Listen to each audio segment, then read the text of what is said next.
Bonjour à tous, je suis Jean-Michel Cuminet, vétérinaire à Littoral Normand, et je voudrais vous parler aujourd'hui de la façon d'appréhender un problème de boiterie dans un élevage laitier.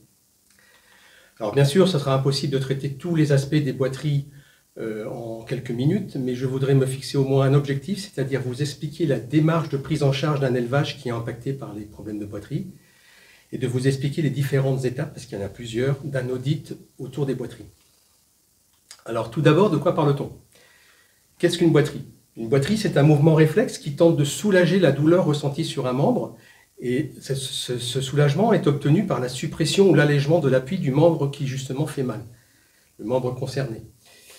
Il faut savoir qu'en élevage laitier, je parle bien laitier, les boiteries sont la deuxième pathologie en termes de fréquence. Bien sûr, les mammifères gardent la pole position. Par contre, les boiteries sont des fois en deuxième ou en troisième position, selon que les problèmes de fécondité sont plus ou moins importants dans certains élevages.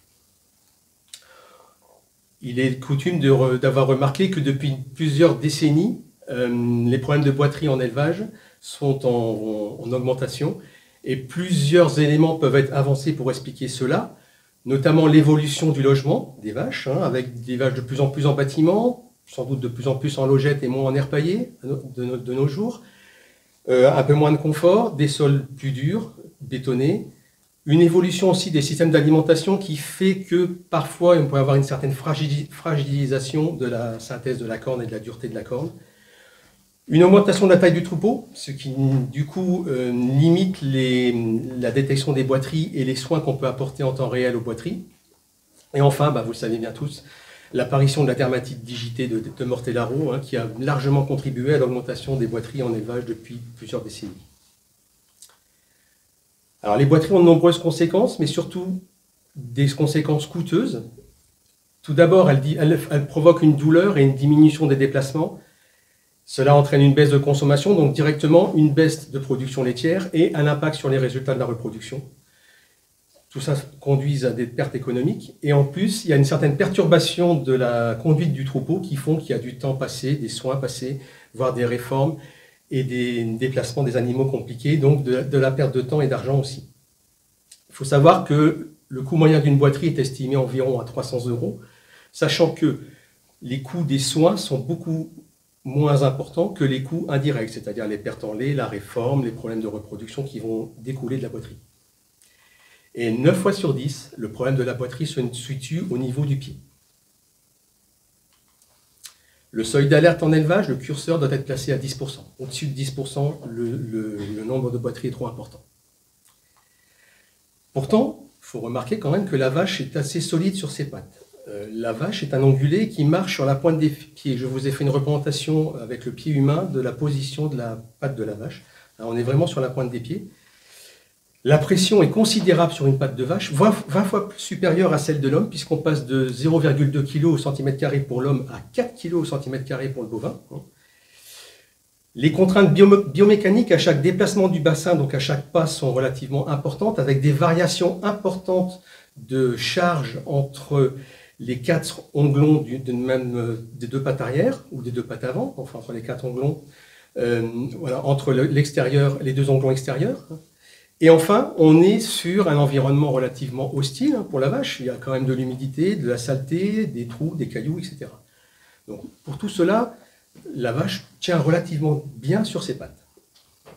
Alors, gérer un problème de boiterie en élevage comporte 4 étapes qu'il faut faire dans l'ordre et qui nécessitent de bien respecter cet ordre.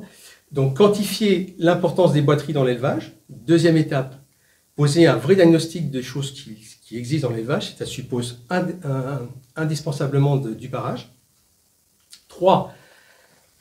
Comprendre et prendre en charge les pathologies présentes. Et dans la suite du diaporama, j'ai choisi d'en développer 4, ce qui sont les 4 principales.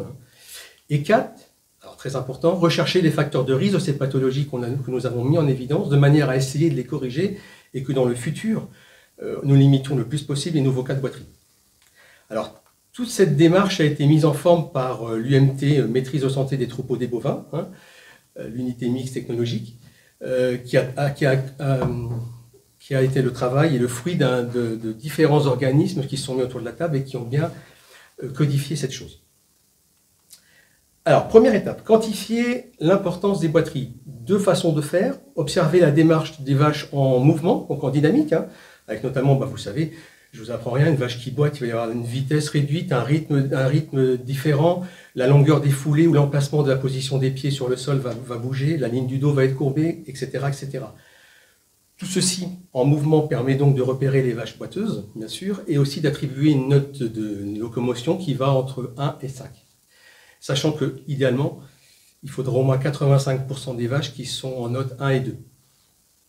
Donc les notes les plus faibles au niveau impact, boiterie. Deuxième façon de faire, observer les vaches en statique, qui ne bougent pas, avec trois choses à regarder. La courbure du dos à l'arrêt, je vous ai mis la photo, ou alors l'angulation des pattes, hein, au-delà de 17 degrés, il se passe quelque chose.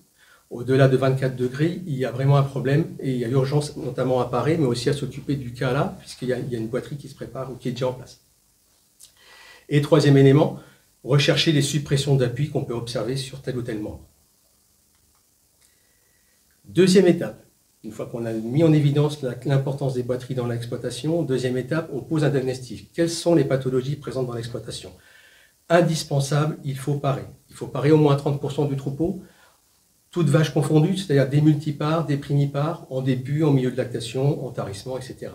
Enregistrer toutes les lésions observées sous les pieds, comptabiliser ces lésions, faire des statistiques et voir ce qui sort statistiquement des principales pathologies présentes, puisque, vous le savez peut-être, chaque lésion vue sous les pieds, qui sont sur la grande verticale, les noms sous la grande verticale, chaque type de ces lésions correspond à un type de pathologie. Donc on peut, en fonction de ce qu'on a observé, dire dans l'exploitation, il y a telle ou telle pathologie prédominante. Et je vais développer ces 4 pathologies par la suite. Donc la première, la dermatite digitée, ou maladie de Mortellaro, donc là, un petit peu la bête noire en ce moment des éleveurs. Hein. C'est une maladie infectieuse, on est bien sûr d'infectieux, hein, et très contagieuse, qui est due à une bactérie qui est anaérobie, hein, qui est de la famille des spirochètes, mais il n'y a pas que elle qui rentre en jeu, mais elle est malgré tout présente. La boiterie est relativement variable, ce n'est pas forcément une boiterie très importante. La lésion la plus caractéristique, quand on a nettoyé bien sûr la saleté, quand on tombe sur la peau saine, c'est la fameuse framboise, c'est-à-dire cette lésion rouge, stade 1 ou stade 2 selon sa taille, cette lésion rouge qu'on appelle parfois une framboise. Hein. L'odeur est vraiment sent très mauvais, hein, nauséabonde, et puis il y a des grands poils qui se développent à la périphérie de cette lésion. Il faut savoir que c'est une maladie qui est difficile à guérir, et il y aura relativement souvent des récidives. Les facteurs de risque de cette maladie, je vous l'ai dit, hein, c'est une bactérie anaérobie qui n'aime pas l'oxygène, donc dès qu'il y a de l'eau et dès qu'il y a de la saleté, entre guillemets, cette bactérie est contente, donc attention à l'humidité, à la saleté dans le bâtiment, à la fréquence des raclages, etc. Certains déséquilibres nutritionnels peuvent favoriser son implantation, tout comme certaines baisses de l'immunité. Et une fois installé, il faut vraiment mettre en place un moyen de prévention collective pour essayer de limiter les nouveaux cas. Enfin, bien sûr, vous le savez, c'est une maladie qui s'achète, donc attention lors des achats à ne pas la rentrer quand on a la chance de faire encore partie des quelques éleveurs, c'est un tout petit pourcentage, hein, qui n'ont encore pas cette maladie. La prise en charge, les soins.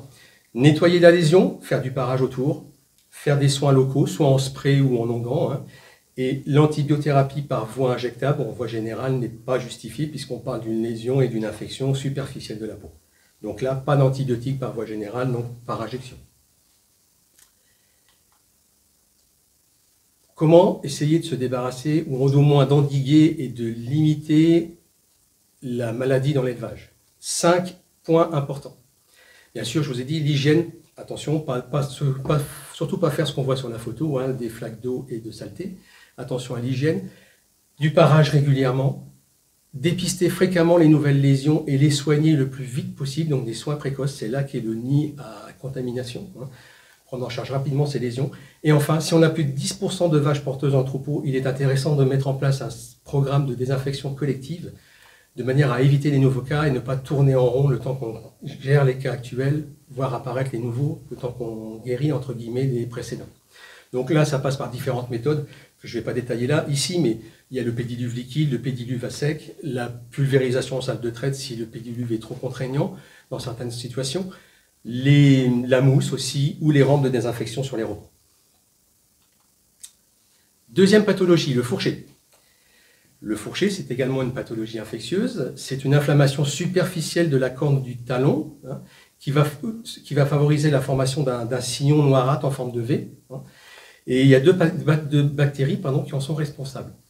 On est plus au début de la pathologie sur un piétinement que sur une réelle boiterie, mais avec les complications et l'aggravation de la dégradation de la corne, on peut arriver jusqu'à une belle boiterie. C'est potentiellement contagieux. On a des fois des flambées de fourché. Facteurs de risque. Là aussi, le milieu humide et la saleté, tout ce qui est accès boueux, raclage des exercices qui seraient défectueuses, des mauvais aplombs avec les talons qui basculent un petit peu vers le sol à l'arrière, hein, et donc qui trempent un petit peu plus dans la saleté entre guillemets. Un défaut de parage préventif régulier qui permet justement de rétablir ces aplombs et de remonter la hauteur en talon, hein, ou en tout cas d'abaisser celle devant de manière à ce que les talons remontent un peu. Et l'alimentation qui peut fragiliser la corne. C'est sûr que quand la corne est fragile, le fourché s'implante plus facilement. Donc on est derrière les apports, derrière tout ce qui est apport d'oligo-éléments et de vitamines, entre autres. La prise en charge de cette lésion, c'est que du parage. Il faut retirer le noir. Hein, il faut retirer les lésions noires de la corne. Donc c'est que du parage. Il n'y a pas besoin là non plus d'antibiothérapie par voie générale. Et s'il y a un phénomène contagieux, qu'on en voit plusieurs cas, le pédiluve peut être intéressant à préparage. Troisième pathologie, le panari. Alors là, on est là encore sur une pathologie infectieuse, la troisième, puisque la quatrième, vous allez le voir, sera non infectieuse. Le panari, qui est une boiterie du jour au lendemain, soudaine, très sévère, avec de la température, de l'hyperthermie. La vache ne pose pas le pied. Il y a un gonflement, c'est chaud, c'est rouge, c'est douloureux. Et c'est surtout symétrique, c'est-à-dire tout le pied est pris. Ce n'est pas un seul des onglons, tout le pied est pris. Les conditions au fait que le panari arrive, c'est une lésion de la peau. Il faut une effraction de la peau par une piqûre ou une blessure. Donc il faut qu'une effraction de la peau et que le germe rentre. Hein. Donc attention aux piqûres, à tout ce qui est piquant, coupant ou qui est un peu trop abrasif. Et bien sûr le défaut d'hygiène à côté qui fait que le germe est là et qu'il peut rentrer par dans l'abrasion de la peau. La prise en charge de la lésion, nettoyage bien sûr de petits abcès entre guillemets entre les ergots, antibiothérapie par voie générale. Là c'est une urgence médicale, c'est la seule lésion de boiterie qui nécessite, quasiment la seule parmi les principales, qui nécessite vraiment une injection d'antibiotiques sous prescription vétérinaire rapidement. Et là, il y a urgence parce que les complications sont relativement importantes. On peut avoir des atteintes de l'os, des arthrites, des tendinites, etc. Et il faut aussi penser à gérer rapidement la douleur et l'inflammation parce qu'on va soulager la douleur de la vache et donc améliorer son confort et son bien-être et le retour à la normale au niveau de l'ingestion. Donc attention aux cailloux dans les accès au pâturage notamment. Quatrième et dernière pathologie, la fourbure, qu'elle soit chronique ou aiguë. Hein. La fourbure, en fait, ce n'est pas infectieux. Hein. C'est la seule pathologie des 4 qui n'est pas infectieuse. C'est dû à une production de cornes de mauvaise qualité, avec les lésions qui découlent de cette mauvaise qualité de corne, hein, ou des contraintes mécaniques un peu trop importantes sur cette corne. Hein. Et donc, on a des lésions, si on tourne en rond, qui vont de la blême, du petit lac de sang, en fait, hein, à l'ouverture de lignes blanches, sur le côté, entre la jonction entre la semelle et la boîte cornée du côté, enfin la muraille comme on appelle ça, des ulcères, un vrai trou ou des cerises, un trou qui commence à se combler avec un bourgeonnement de chair, la cerise. Les facteurs de risque des fourbures sont au nombre de 4 grands éléments. L'alimentation, avec des transitions alimentaires un peu brutales, une subacidose peut favoriser la fourbure, un mauvais apport d'oligo et de vitamines, tous les éléments essentiels à la synthèse d'une corne de qualité. Un amaigrissement excessif aussi après vélage, donc un mauvais pilotage de la note d'état de la vache. Deuxième chose qui impacte énormément la fourbure, c'est bien sûr le logement. Hein. Tout ce qui est dur, tout ce qui est manque de confort, tout ce qui est vache trop longtemps debout dans la journée, tout ce qui est marche, excès de pente, qualité des sols qui sont abrasifs avec des trous, etc. Ça, c'est pas très bon pour éviter la fourbure. Les infections autour du vélage, hein, toute infection de la zone arrière de la vache autour du vélage sont propices à l'installation de fourbure, hein, par mauvaise irrigation du sabot et donc mauvaise synthèse de corne. Donc je pense par là aux plaies vaginales, aux métrites, aux non-délivrance, aux métrites, etc., voire mammites. Hein. Et enfin, la dernière chose, c'est la taille régulière des sabots quand il y en a besoin, en fonction de l'usure observée. Parce que si on ne taille pas assez, il y a un excès de corne et donc un excès d'appui, de compression, et donc on peut avoir contusion de la corne. La fourbure, comment on la prend en charge? C'est simple, il faut corriger le facteur qui en est à l'origine, qu'il soit alimentaire, de bâtiment ou de mauvaise gestion de conduite, entre guillemets. Parer les lésions qu'on a observées sous le sabot, soulager la douleur sous prescription médicale avec un anti-inflammatoire généralement, et enfin mettre l'animal sur un sol souple et confortable. Là, comme ce n'est pas du tout infectieux, l'antibiotique n'est pas nécessaire.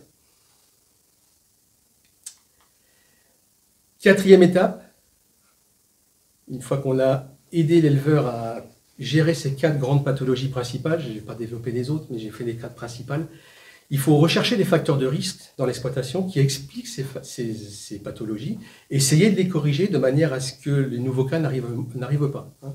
Et donc, il y a 3 grandes entités qui regroupent les facteurs de risque à rechercher, ceux autour du logement et des accès, pâturage, etc., les parcours, ceux autour de l'alimentation et ceux autour de la conduite du troupeau.